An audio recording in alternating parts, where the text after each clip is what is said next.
जो सबको पता होने चाहिए। पूजा पाठ के महत्वपूर्ण नियम जो सबको पता होने चाहिए। 1. घर में पूजा करने वाले को केवल एक ही मूर्ति की पूजा नहीं करनी चाहिए। अनेक देवी देवताओं की पूजा करें, लेकिन 2 शिवलिंग, 3 गणेश मूर्तियां पूजा स्थान पर नहीं रखनी चाहिए। 2. शालिग्राम की मूर्ति जितनी छोटी होगी उतनी ही अधिक फलदायक मानी जाती है। 3. यदि कुशा उपलब्ध न हो तो स्वर्ण की अंगूठी धारण करके भी देव कार्य संपन्न किया जा सकता है। 4.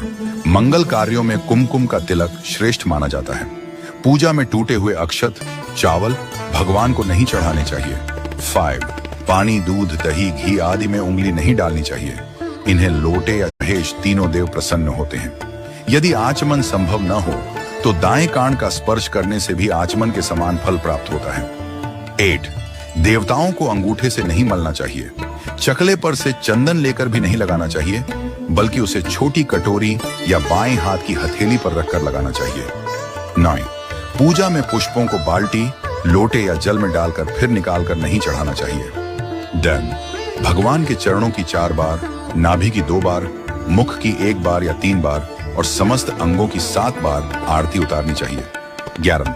आरती के दौरान जो घंटा, नगाड़ा, झांझर, थाली, घड़ियाल, शंख आदि बजते हैं, उनकी ध्वनि से आसपास के वायुमंडल में मौजूद कीटाणु नहीं होनी चाहिए तथा इसकी लंबाई 10 अंगुल की होनी चाहिए। छाल रहित या कीड़ों से ग्रस्त समिधा यज्ञ कार्य में वर्जित है।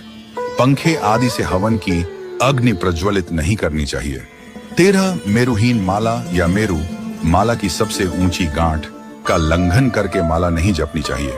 माला को अनामिका, तीसरी उंगली पर रखकर मध्यमा, दूसरी उंगली से चलाना चाहिए। रुद्राक्ष, तुलसी और चंदन की माला उत्तम मानी गई है। 14. जप करते समय सिर पर हाथ या वस्त्र नहीं रखना चाहिए। तिलक कराते समय सिर पर हाथ या वस्त्र रखना आवश्यक है। माला का पूजन करके ही जप करना चाहिए। ब्राह्मणों और द्विजातियों को स्नान के बाद तिलक अवश्य लगाना चाहिए। 15. एक हाथ से प्रणाम। जप करते समय जीभ या होंठ नहीं हिलाने चाहिए। इसे उपांशु जप कहते हैं, जो 100 गुना अधिक फलदायक होता है। 17. जप करते समय दाएं हाथ को कपड़े या गौमुखी से ढककर रखना चाहिए। जप समाप्त करने के बाद आसन के नीचे की भूमि को स्पर्श करके नेत्रों से लगाना चाहिए। 18. संक्रांति, द्वादशी, अमावस्या, पूर्णिमा, रविवार और संध्या के समय तुलसी के पत्ते नहीं तोड़ने चाहिए। 19. एक दीपक से दूसरे दीपक को नहीं जलाना चाहिए। 20. यज्ञ, श्राद्ध आदि में काले तिल का प्रयोग करना चाहिए, सफेद तिल का नहीं।